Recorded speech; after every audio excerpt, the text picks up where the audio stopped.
During the 1950s, we increasingly gazed toward space in hopes of solving its vast mysteries.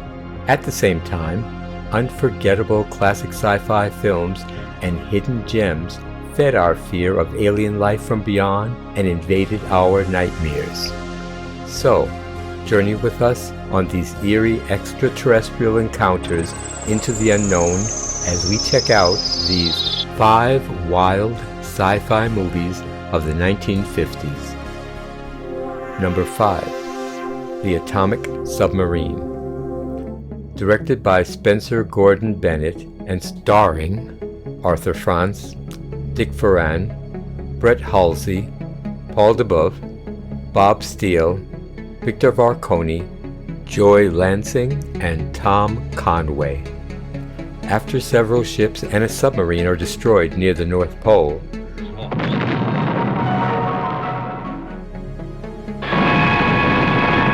the high-tech submarine Tiger Shark is dispatched to find the threat and eliminate it. The Tiger Shark, running submerged at better than 30 knots, had left the Sound behind and was headed for open sea.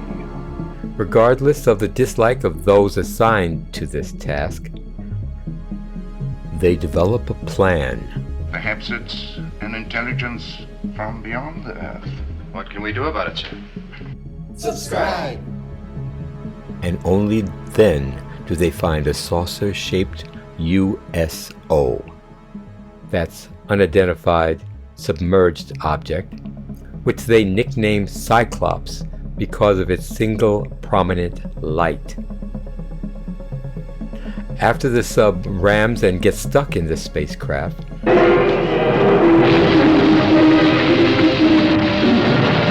got him, Skipper. Drove right into him.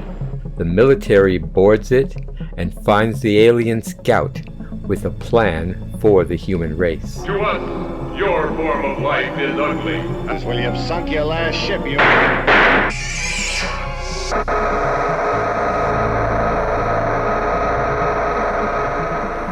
Number 4. The Lost Missile.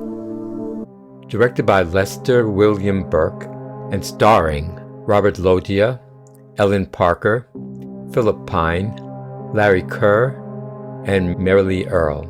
A European country attempts to shoot down a missile-like unidentified flying object, but the rocket begins to orbit 5 miles above the Earth. The missile races at 4,000 miles per hour with such extreme heat, destroying everything in its path. The object speeds towards Ottawa, Canada, and then will reach New York. Boiling cauldrons of steam, molten lava, twisted girders, desolation. Fighter jets do not affect it.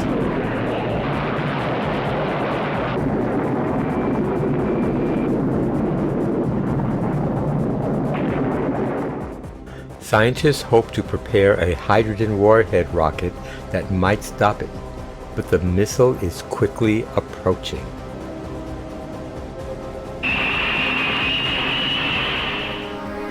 Number 3. From the Earth to the Moon. Directed by Byron Haskin and starring Joseph Cotton, George Sanders, Deborah Paget, and Don Dubins. In the 1870s, a man named Robert Kane invented a powerful explosive he called Power X.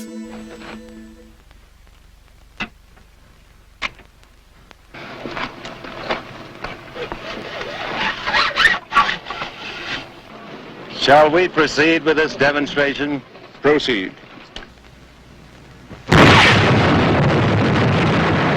But a man named Nickel is against the destructive power of the new explosive. May God forgive you. What have you wrought? Through their conflict, the two men join forces to use Power X to power a rocket ship to the moon.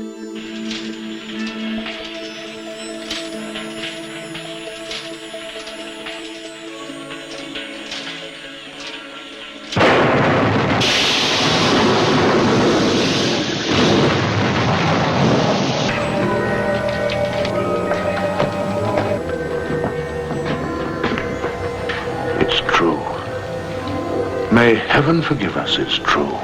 But why? Why? It's fabulous, Father. You and Mr. Barbicane, you're the greatest men in the world. Unfortunately, hidden agendas might risk the lives of all aboard as they head into outer space.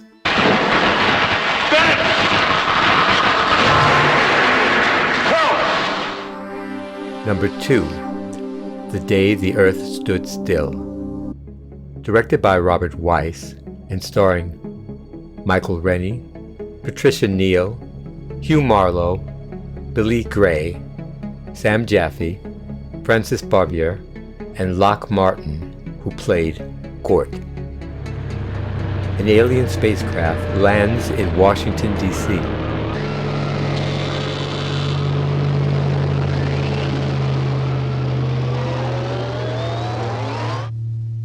It carries Klaatu, an extraterrestrial visitor from space. He represents an intergalactic council that has been watching startling nuclear proliferation on Earth. We have come to visit you in peace and with goodwill. Klaatu came to our planet with the warning that Earthlings must cease all warlike acts. I don't want to resort to threats, Mr. Harley. I merely tell you that the future of your planet is at stake. To prove his power, Klaatu literally brings the Earth to a standstill. What happened? What time is it? Just 12. We shall be here for a little while. You see, the electricity's been neutralized all over the world. But when Klaatu is injured, Gort, the ominously towering robot, goes on a rampage, and there seemingly is no stopping him.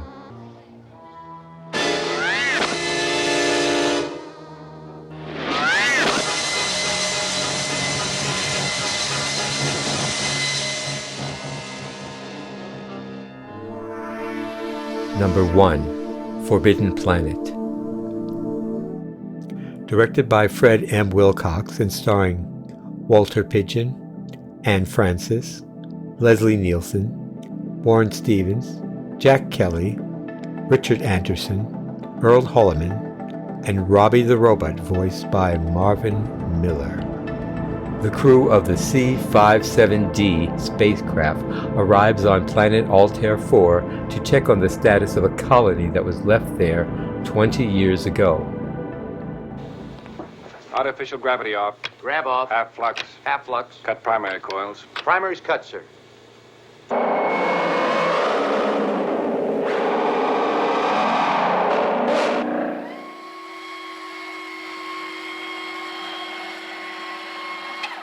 Commander Adams finds only Dr. Morbius and his daughter, Altair, along with a robot known as Robbie.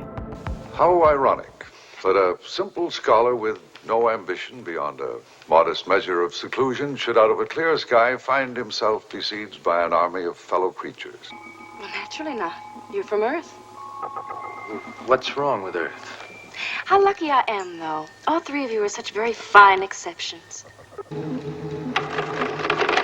Welcome to Altair 4, gentlemen. I am to transport you to the residence. Morbius states years ago, an unseen force killed the rest of the Bellerophon crew. One by one, in spite of every safeguard, my co-workers were torn literally limb from limb. By what? By some devilish thing that never once showed itself. And the Bellerophon? Vaporized as the 3 remaining survivors tried to take her off. After pressing Morbius for more information, Adams learns about the complex Krell civilization on the planet. The Krell had been applying their entire racial energies to a new project, one which they actually seemed to hope might somehow free them once and for all from any dependence on physical instrumentalities. Soon afterward, an invisible monster attacks Adams' crew, and they can do little to stop it.